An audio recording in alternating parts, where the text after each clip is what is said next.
আসসালামু আলাইকুম, সবাইকে কেমন আছেন সবাই? আজকে আবারও চলে আসলাম আরেকটা নতুন ভিডিও নিয়ে। একদম সহজ রেসিপি, খাইতে অনেক মজা, আনকমন একটা রেসিপি আপনাদের সাথে আজকে শেয়ার করব। তো রেসিপিটা দেখতে চাইলে পুরো ভিডিওটা দেখতে থাকুন। প্রথমেই কই মাছগুলোকে ভেজে নিতেছি, বাংলাদেশি কই মাছ। আমরা প্রবাসে যারা থাকি, বাংলাদেশি দোকান থেকে এই মাছগুলো পাওয়া যায়। তো সাইজে অনেক বড় বড় কই মাছগুলোকে সুন্দর করে পরিষ্কার করে নিয়ে হলুদ মরিচ আর লবণ দিয়ে মেখে ভেজে নিব। দেখা যাইতেছে মাছটা একটু বেশি ভেজে নিলে এক্সট্রা কোনো গন্ধ থাকে না। না হলে দেখা যায় অনেক দিন এই মাছগুলো যে কবে প্যাকেজিং করার তার তো কোনো ইয়ে নাই, নির্ধারিত সময় নাই। তাই এই মাছগুলো ভালোভাবে ফ্রাই করে নিলে মনে হয় আমার কাছে ভালো লাগে। তো একদম ভালোভাবে মাছগুলো ফ্রাই করে নিব, উল্টে পাল্টে অনেক সুন্দর করে ফ্রাই করে নিচ্ছি, একবারে ব্রাউন কালার করেই। কই মাছগুলো দেখতে অনেক বড় বড়, খাইতে অনেক মজা, কিন্তু যদি ভালো পড়ে। অনেক সময় দেখা যায় বাংলাদেশি দোকান থেকে মাছ কিনলে অনেক দাম নেই, ঠিক আছে, কিন্তু খাইতে ভালো পড়ে না, আদো পচা গন্ধ থাকে। তো মাছগুলো সুন্দর করে ভেজে নেওয়ার পর এখন রান্নার পালা। যে তেলে মাছটা ভেজে নিছি সেই তেলেই রান্না করব। দিয়ে দিলাম 1 কাপ পেঁয়াজ কুচি। এখন কিছুক্ষণ পেঁয়াজটাকে ভেজে নেব।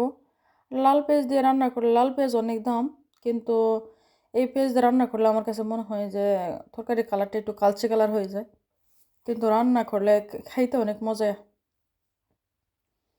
হালকা একটু ব্রাউন কালার করে ভেজে নেওয়ার পরে দিয়ে দিব সব ধরনের মশলা। হয়ে গেল ভাজা। এখন মাছেতে যে মশলা ইউজ করব, হলুদ মরিচ ধনিয়া একটু জিরে পাউডার স্বাদ মতো লবণ, এর সাথে দিব এক টুকরো আদা রসুন পেস্ট। এর মধ্যে একটু পানি দিয়ে এখন ভালোভাবে কষিয়ে নিব যাতে মশলাটা পুড়ে না যায়। যতক্ষণ কষানো যায় ততক্ষণই কষাবো, একবারে নিজের মন মতো করে ভালোভাবে কষিয়ে। তারপর দিয়ে দিব মূলাটাকে আমি সুন্দর করে খেটে একটু ভাপ দিয়ে নিছি যাতে এক্সট্রা কোনো ঘ্রাণ না থাকে।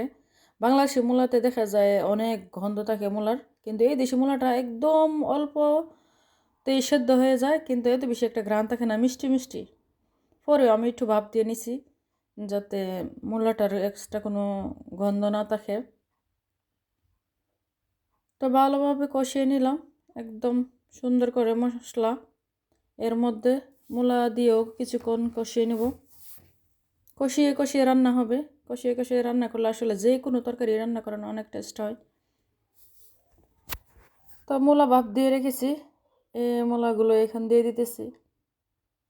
এত বেশি সময় লাগে না রান্না করতে, একদম কম সময়ে সেদ্ধ হয়ে যায়, কিন্তু খাইতে অনেক মজা লাগে।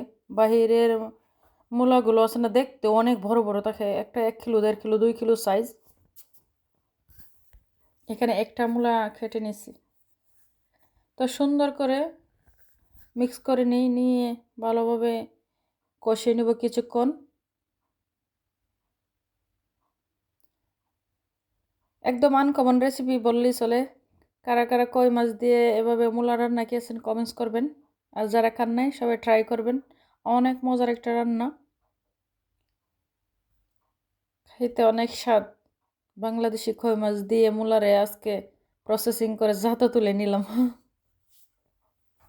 তো সুন্দর করে কষানো হয়ে গেছে। এখন পরিমাণ মতো জল দিয়ে, জলটা ফুটে আসলেই দিয়ে দিব মাছ। একদম সহজ রেসিপি, মাশাআল্লাহ, খাইতে অনেক মজা। সিরিয়াসলি যারা খান নাই সবাই ট্রাই করবেন।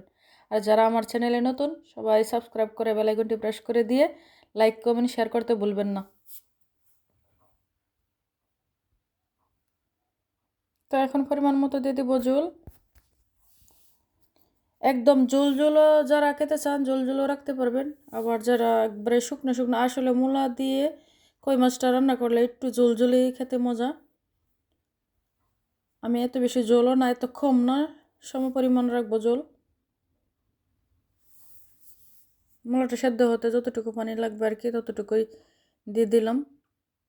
ফুটে আসলে দিয়ে দিব মাছ।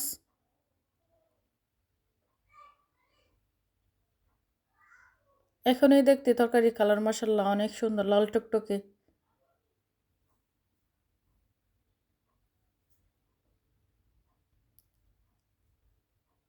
কারা কারা কোন দেশ থেকে দেখতেছেন এই ভিডিও সবাই কমেন্টস করবেন। তো ফুটে আসার পর এখন দিয়ে দিব ভেজে রাখা কই মাছ।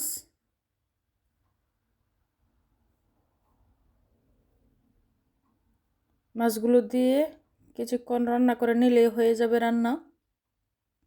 আজকে রান্নাটা একটু ঝোল ঝোল হবে, খেতে কিন্তু অনেক স্বাদ।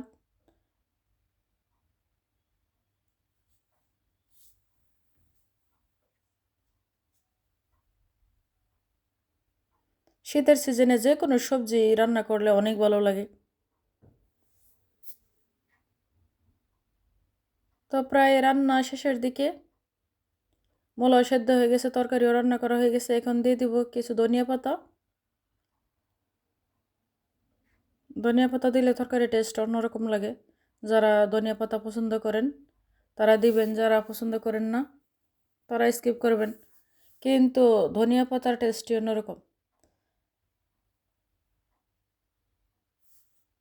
এখন সুন্দর করে হালকা একটু মিক্স করে দিই, ধনিয়া পাতা দিয়ে ঢাকনা দিয়ে ঢেকে 4-5 মিনিট লো হিটে রেখেই নামিয়ে নেব তরকারি।